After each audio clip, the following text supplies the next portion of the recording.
എൻസൈക്ലോബിങ്സിന്റെ പുതിയൊരു വീഡിയോയിലേക്ക് നിങ്ങൾക്ക് ഏവർക്കും സ്വാഗതം. ഈ വീഡിയോയിലൂടെ നിങ്ങളുമായി ഷെയർ ചെയ്യുന്നത് PM കിസാൻ സമ്മാൻ നിധിയുടെ ആനുകൂല്യങ്ങൾ വാങ്ങുന്ന കർഷകരെല്ലാം തന്നെ അറിഞ്ഞിരിക്കേണ്ട വളരെ പ്രധാനപ്പെട്ട അറിയിപ്പുകളാണ് ഉൾപ്പെടുത്തിയിട്ടുള്ളത്. നമ്മുടെ വീഡിയോ ആദ്യമായി കാണുന്ന സുഹൃത്തുക്കളാണെങ്കിൽ ആദ്യമേ തന്നെ ചാനൽ ഒന്ന് സബ്സ്ക്രൈബ് ചെയ്യുക. അപ്പോൾ നമുക്ക് വിശദാംശങ്ങളിലേക്ക് കടക്കാം. രാജ്യത്തെ കർഷകരെ സാമ്പത്തികപരമായിട്ട് സഹായിക്കുന്നതിന് കേന്ദ്ര സർക്കാർ ആരംഭിച്ച പദ്ധതിയാണ് പ്രധാനമന്ത്രി കിസാൻ സമ്മാൻ നിധി. നിലവിൽ 22 ഗഡുകളിലൂടെ 44,000 രൂപയാണ് കർഷകർക്ക് പദ്ധതിയിലൂടെ ലഭിച്ചിരിക്കുന്നത്. ഇനി 23ാമത്തെ ഗഡുവിന്റെ വിതരണമാണ് നടക്കുവാനായിട്ടുള്ളത്.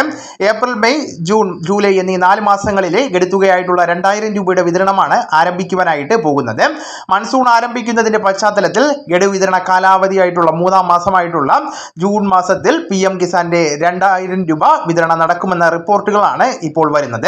PM കിസാന്റെ 23ാമത്തെ ഗഡുത്തുക നിങ്ങളുടെ അക്കൗണ്ടിൽ തടസ്സമില്ലാതെ കൃത്യമായിട്ട് ലഭിക്കുന്നതിന് പ്രധാനമായിട്ടും 3 കാര്യങ്ങളാണ് കർഷകർ അടിയന്തരമായിട്ട് ശ്രദ്ധിക്കേണ്ടത്.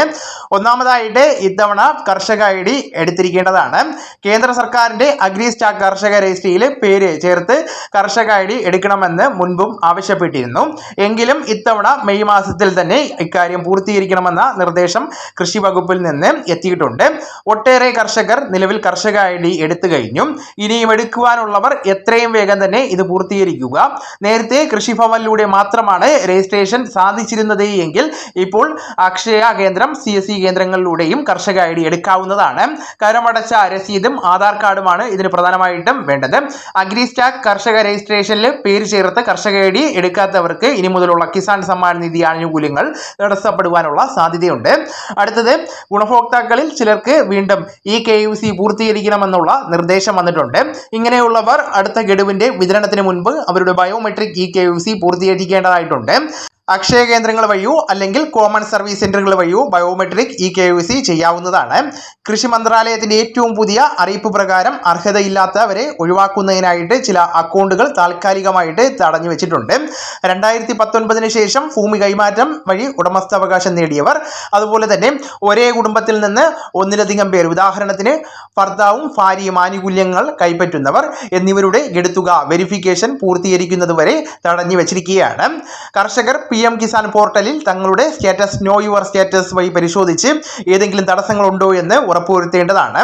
കൂടാതെ മുൻപ് അപേക്ഷ നൽകിയിട്ടും തുക ലഭിക്കാത്തവരോ അല്ലെങ്കിൽ ഏതെങ്കിലും കാരണങ്ങളാൽ മുൻഗഡുക്കൾ മുടങ്ങിപ്പോയവരോ ആയിട്ടുള്ള കർഷകർക്ക് തങ്ങളുടെ പരാതികൾ പരിഹരിക്കുന്നതിനായിട്ട് കേന്ദ്ര സർക്കാർ ഒരുക്കിയിട്ടുള്ള PM കിസാന്റെ ഹെൽപ്പ് ഡെസ്ക് വഴി കൃഷിഭവൻ വഴിയോ ബന്ധപ്പെട്ട് വരാനിരിക്കുന്ന ജൂൺ മാസത്തിലെ വിതരണത്തിന് മുൻപായിട്ട് തന്നെ അപേക്ഷകൾ പുതുക്കി സമർപ്പിക്കുവാൻ സാധിക്കുന്നതാണ്. PM കിസാന്റെ 23ാമത്തെ ഗഡുവിന്റെ വിതരണം വരുന്ന മാസത്തിൽ നടക്കുമെന്നുള്ള സൂചനകളാണ് എത്തുന്നത്. അപ്പോൾ ഇതുമായി ബന്ധപ്പെടുത്തിയുള്ള എല്ലാ കാര്യങ്ങളും പൂർത്തീകരിക്കുവാൻ കർഷകർ കൃത്യമായിട്ട് തന്നെ ശ്രദ്ധിക്കേണ്ടതാണ്. അപ്പോൾ ഈ വിവരങ്ങൾ നിങ്ങളുടെ സുഹൃത്തുക്കളിലേക്കും മറ്റ് ഗ്രൂപ്പുകളിലേക്കും കൂടെ ഷെയർ ചെയ്യുക. നമുക്ക് തുടർന്നും വിജ്ഞാനപരമായിട്ടുള്ള മറ്റ് വീഡിയോസും ആനുകാലിക വിവരങ്ങളുമായിട്ട് വീണ്ടും കാണാം. അതുവരെ ഗുഡ് ബൈ.